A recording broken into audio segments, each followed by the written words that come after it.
मैं समाजवादी पार्टी में 2000 से लगातार हूँ। 2000 में समाजवादी पार्टी के साइकिल चुनाव चिन्ह से मैंने वार्ड मेंबर का चुनाव लड़ा था, जिसमें मुझे 3 वोट से असफलता हासिल हुई थी। बाद में उसको प्रशासन ने 5 वोट कर दिया था। तब से मैं लगातार समाजवादी पार्टी की नीतियों को लेकर के जनता के बीच में रहता हूँ। मैं जाति पात से बहुत छोटी छोटी बस्तियां हैं, सब जगह कूड़े का अंबार लगा हुआ है, गंदगी का अंबार लगा हुआ है। लोग मकान दर्ज कराने जाते हैं तो वहाँ लोगों को 6-6 महीने 1-1 साल परेशान किया जाता है। बाबू उनका शोषण कर रहे हैं, पैसा ले रहे हैं, कर्मचारी भ्रष्टतम की सीमा पार कर चुके हैं।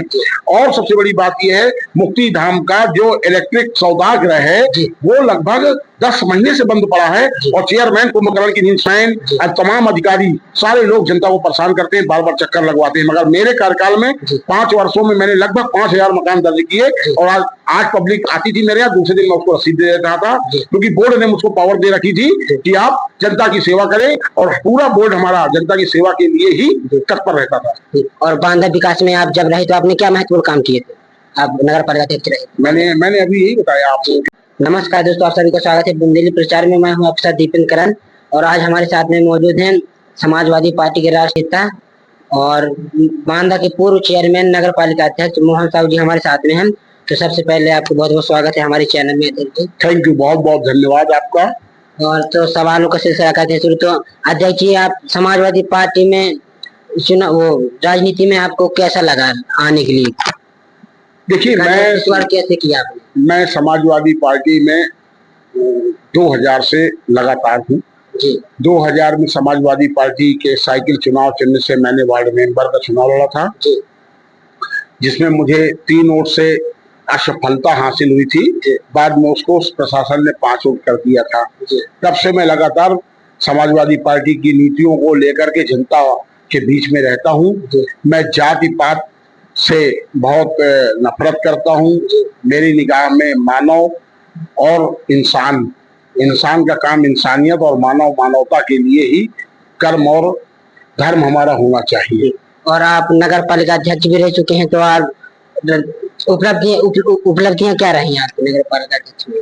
देखिए, नगर पालिका का सबसे बड़ा काम है अपने शहर को साफ रखना, जो सबसे पहला काम होता है नगर पालिका का। उसके बाद विकास कार्य होते हैं, तमाम विकास कार्य कराए गए। मगर मेरी सबसे पहले प्राथमिकता थी कि नगर पालिका में कहीं भी गंदगी नहीं होनी चाहिए, कहीं कूड़ा करकट के ढेर नहीं होने चाहिए, कहीं पर नाली जमा नहीं होनी चाहिए। दूसरी बात, शहर के कोने कोने से कहीं भी मुझको शहर के लोग फोन करते थे, एक फोन में मैं काम करने का प्रयास करता था और लोग मुझसे संतुष्ट भी थे। जैसे आपने देखा होगा, नगर पालिका की मुक्ति धाम की गाड़ी नगर पालिका ने चलाई। 100 रुपए में जनता को हमने वो सेवा दी और फ्री में डीप फ्रीजर देते थे। जैसे किसी घर में कोई दुख होता था, किसी के परिवार पे कोई कमी हो जाती थी, उनकी बॉडी को रात भर रखना होता था, गर्मियों के मौसम में बदबू आने लगती थी।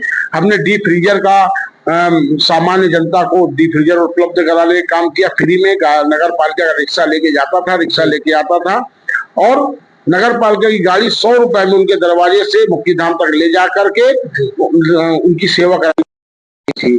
पानी की व्यवस्था के लिए मैंने प्रयास किया, एक फोन में लोगों के यहाँ टैंकर पहुंचाने का। कहीं भी पानी की समस्या हुई है, क्योंकि जल संस्थान बुंदेलखंड में नगर पालिका से पृथक है, इसलिए हम लोगों ने टैंकर की व्यवस्था करके आसानी से जनता के समस्याओं को निराकरण दूर करने का काम किया।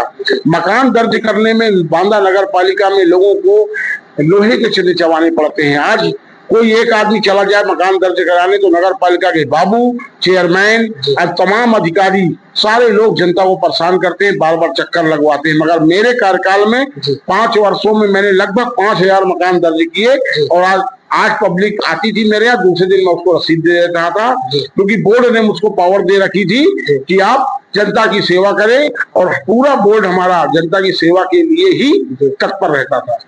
और बांदा विकास में आप जब रहे तो आपने क्या महत्वपूर्ण काम किए थे? आप नगर पालिका अध्यक्ष रहे। मैंने अभी यही बताया आपको कि मुक्ति धामों का विकास करना, उसके साथ में साधन उपलब्ध कराना। तो वर्तमान में अभी सबसे बड़ी समस्या क्या है नगर पालिका की? नगर पालिका में अभी आप देखिए, जितनी भी छोटी छोटी बस्तियां हैं, सब जगह कूड़े का अंबार लगा हुआ है, गंदगी का अंबार लगा हुआ है। लोग मकान दर्ज कराने जाते हैं तो वहाँ लोगों को 6-6 महीने 1-1 साल परेशान किया जाता है। बाबू उनका शोषण कर रहे हैं, पैसा ले रहे हैं, कर्मचारी भ्रष्टतम की सीमा पार कर चुके हैं। और सबसे बड़ी बात यह है, मुक्ति धाम का जो इलेक्ट्रिक सौदागर है वो लगभग 10 महीने से बंद पड़ा है और चेयरमैन कुंभकर्ण की नींद सो रहा है, नगर पालिका के अधिकारी कुंभकर्ण की नींद सो रहे हैं। और समाजवादी पार्टी की नीतियों का आप कैसे पहुंचा रहे हैं जनता तक?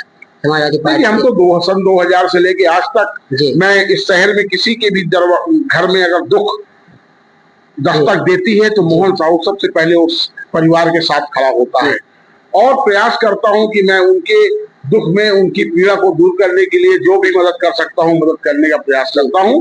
और हमेशा देखा होगा लोगों ने, यहाँ के लोगों से पूछ सकते हैं आप कि कोई नेता यहाँ पर 100% लोगों के दुख में खड़ा नहीं होता।